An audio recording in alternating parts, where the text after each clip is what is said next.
Today I want to go through doing a shoegaze thing. I'm not really sure how shoegazy it is, but it's kind of my version of shoegaze. Anyway, I'll let you listen to it and see what you think.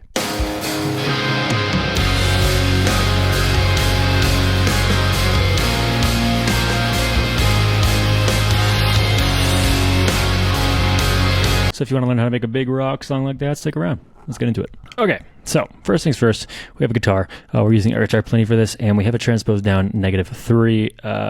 Deeper tones for shoegaze. I feel like that's kind of like goes without saying. So there's that. This is actually pretty much the beginning patch. Like this is the initial patch. I just turned it up. I turned the input up +8, and that's it. That's all I did. Nothing else has changed, and that just sounds like this. Now, obviously, I have sent it a bit to my throat and a bit to my tape, just for some delay. Simple. Same thing with this guitar. I sent different levels of it, really a little different. But this one's a little bit different in that we have the drive engaged, so it's only input +3, and I just have the drive pedal. Everything else is the same, and that sounds like this. And together,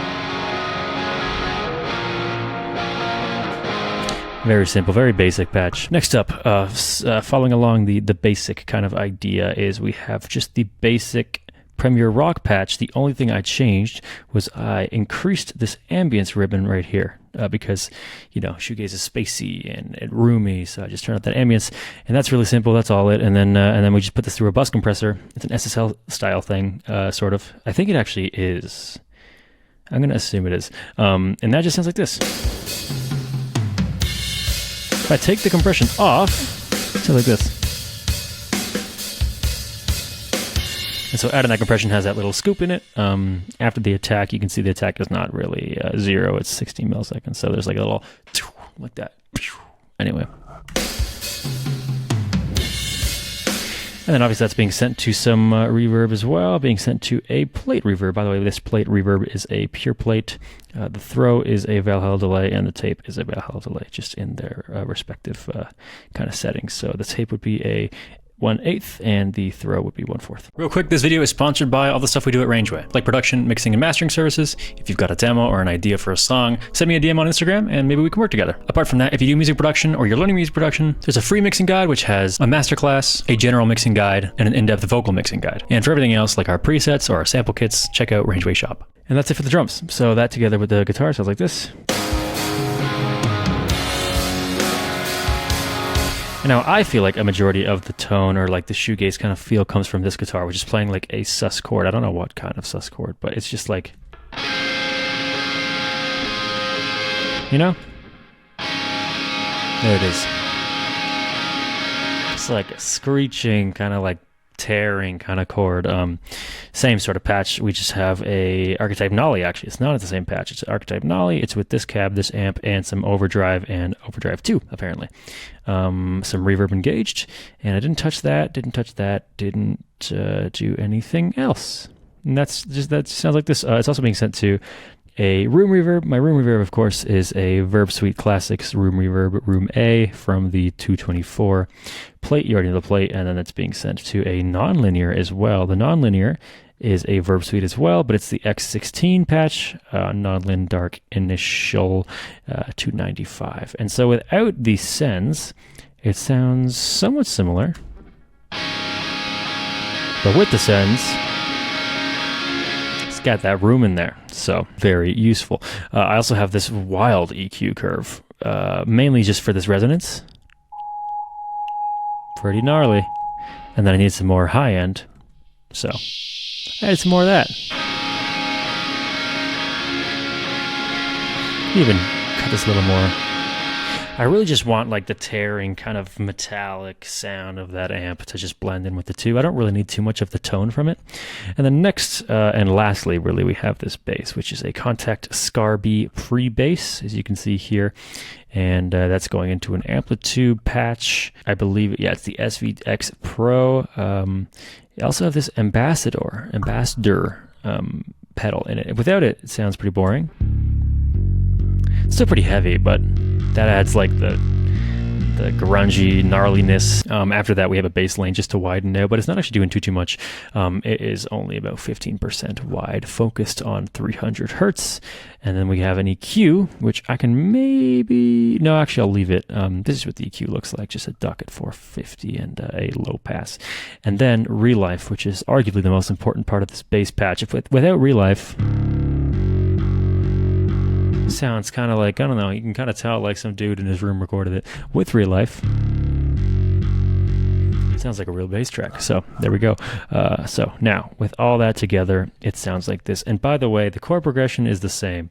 It is literally A, C sharp minor, B, but transposed down by 4. So whatever that is. And it just stays light, goes heavy, stays light, goes heavy. Same progression, very, very simple.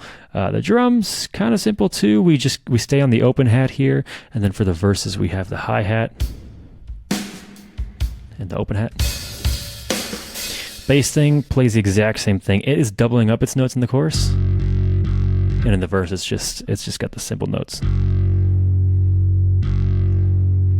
This is playing some different stuff. Actually, it's playing this sus chord. By the time it gets to the last chorus, it's playing this little thing, and then by the time it gets to the second half of the last chorus, it's playing this. So a little bit of a variation across that, but that's it. It's very simple.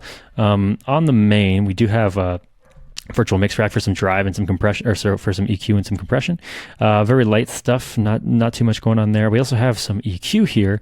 It's doing a boost around 900 and a boost around 7K. It's also got some saturation, I believe, 25% saturation on that 900 and then 0% on that 7K. I wanted to send it through some tape because shoegaze kind of sounds like a low quality-ish, I guess. Like I needed to kind of make it sound like it's home recorded, but I didn't want to go as far as to put the Porta 1 on there. Let me throw the Porta 1 on. You'll see it just kind of sounds a little too messy and shitty. Right? It just didn't really work, so something with the 388, just a little more high-end, it makes it sound a little better. I will say it doesn't really have like that lo-fi shoegaze quality. You can do that by adding like cassette tape emulations on each of the tracks, but I don't know, I kind of like the way it came out very like almost post-rock shoegazy, if that makes sense. I'm not even sure if that's right, to be honest. I don't even know if I even know what post-rock is. But yeah, with all that combined, it sounds like this. This is a full playthrough.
That's it. Hope you enjoyed. Hope you learned something. Hope this was shoegazy enough for you. Someone asked me to do shoegaze earlier, so I hope that I served him correctly. Anyway, yeah, leave comments below on what genre I should cover, what artist I should emulate, just like in general what tutorials I should make. But anyway, yeah, thanks for watching. Bye.